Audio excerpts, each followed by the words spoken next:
देखिए, आज अजीब से मन से बात करना पड़ रहा है। बड़ी दुखद खबर के साथ।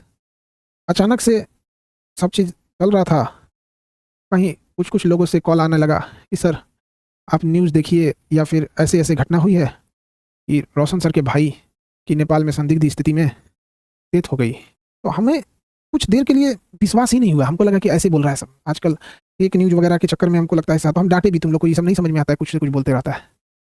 तो कुछ पल के लिए विश्वास नहीं हुआ कि ऐसे कैसे हो सकता है। फिर धीरे-धीरे कुछ लोग न्यूज़ भेजने लगे, फिर न्यूज़ पे देखे। जब न्यूज़ देखे ना, तो पैर के नीचे से ज़मीन खसक गया। एक समय एक कैसा अजीब करवट ले रहा है, किस दौर में, किस स्थिति में समय चला गया है। आखिर ऐसे कैसे हो गया? एक बार आप इसको न्यूज़ को पहले देखिए। उसको कोई कुछ नहीं किया गया है। इससे पहले मतलब सही से सो नहीं रहा था 5-7 दिन से। उसको थोड़ा सा जो है सेक्रेटरी प्रॉब्लम था, जो जिसका कि वो दवाई खाता था। ज्ञान बिंदु कोचिंग संस्थान के डायरेक्टर रोशन आनंद के भाई प्रिंस यादव की संदिग्ध स्थिति में मौत हो गई। वहीं उनकी मौत के मामले में अब एक बड़ा खुलासा हुआ है। प्रिंस यादव के साथ नेपाल गए उनके दोस्तों ने बड़ा खुलासा करते हुए बयान दिया। सुनिए प्रिंस यादव के साथ नेपाल गए उनके दोस्तों ने उनकी मौत को लेकर क्या कुछ बताया। हम प्रिंस का दोस्त हैं। प्रिंस का पहले से दवाई चलता था मेंटल का, उसको 2 बार अटैक आ चुका था। उसको कोई कुछ नहीं किया गया है। इससे पहले मतलब सही से सो नहीं रहा था 5-7 दिन से। तो 2-3 दिन से वो दवाई स्टार्ट किया, तो 2-3 दिन से पर्याप्त। मौत को लेकर नेपाल पुलिस की जांच में बड़ा खुलासा सामने आया।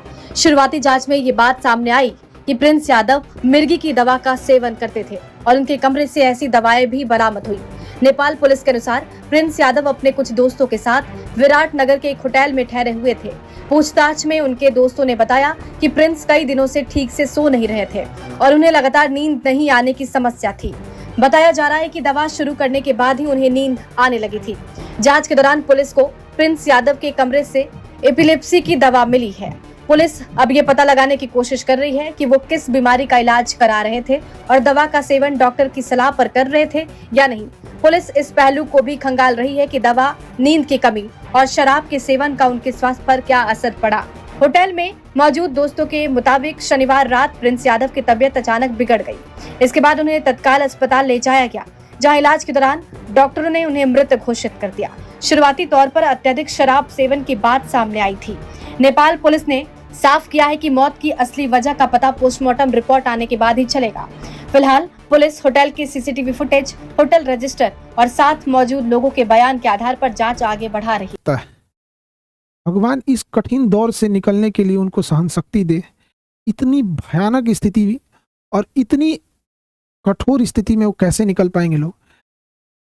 इस घटना के बाद पता नहीं कैसे परिवार सहन करेगा इसको।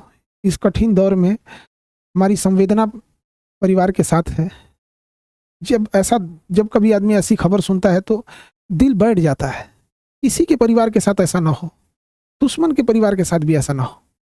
हमारी पूरी संवेदना है परिवार के साथ। हमसे जो संभव हो सकेगा, हम अभी परिवार किसी बात करने की स्थिति में नहीं होगा। हम इस चीज़ को समझ सकते हैं कि किसी के साथ ऐसा ना हो, लेकिन हमसे जो प्रयास होगा, हमसे जो कहेंगे लोग, हम वो हर संभव मदद करने को तैयार हैं, चाहे जो कुछ वो कहेंगे। इसमें सबसे ज़रूरी बात क्या है कि जो मीडिया को काफ़ी संवेदनशील होने की ज़रूरत है। जो ऑथेंटिक न्यूज़ है वही चलाएं। अलग अलग इधर उधर अफवाहें या अटकलों पे ना जाएं। ये बहुत संवेदनशील मामला है और पुलिस अपना एक ऑफिशियल बयान जारी करे जिससे कि स्पष्ट हो सके चीज़ें क्या हैं और जल्दी से जल्दी इसका पोस्टमार्टम रिपोर्ट सार्वजनिक किया जाए। और सबसे ज़्यादा जो अजीब सा चीज़ लग रहा है, ये कोइंसिडेंस, ये कैसे कोई तीसरा इंसान इसमें इन्वॉल्व लग रहा है। आखिर इतनी खतरनाक चीज़ें, इतनी अमानवीयकृत कैसे कोई कर सकता है?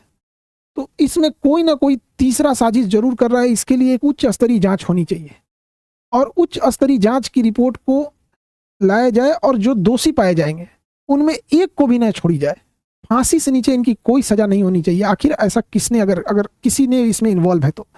अभी न्यूज़ में पता चल रहा है कि अलग अलग न्यूज़ अलग अलग चला रहे हैं। कृपया करके न्यूज़ वालों से भी हाथ जोड़कर विनती है। कोई कहता है कि मिर्गी की दवा खाई, एक दूसरा न्यूज़ देखो तो कोई कह रहा है कि शराब, कोई अलग न्यूज़ दिखा रहा है, कोई कुछ न्यूज़ दिखा रहा है।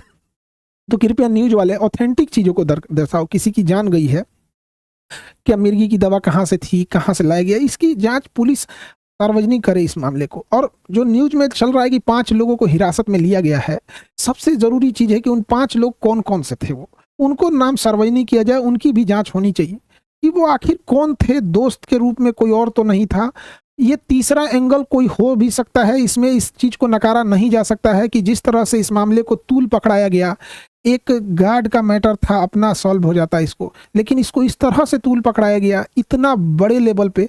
और इधर ये जब ये घटना सामने आती है तो कुछ समझ में नहीं आता है क्या करें आप। इतने कठिन परिस्थिति में पूरे लोगों को से भी विनती करते हैं कि परिवार का सहानुभूति रखें और इस बात पर जोर दें कि तीसरा एंगल पर जांच हो और जो लोग संदिग्ध, नेपाल ने किन 5 लोगों की गिरफ्तारी की है उनकी भी जांच होनी चाहिए और एक उच्च स्तरीय जांच बैठाकर जो भी दोषी पाए जाएंगे उनको फांसी से नीचे सजा नहीं होनी चाहिए। देखिए, जो इंसान अब पुण्य आत्मा अब दुनिया से चली गई, भगवान उनको शांति दे, लेकिन यदि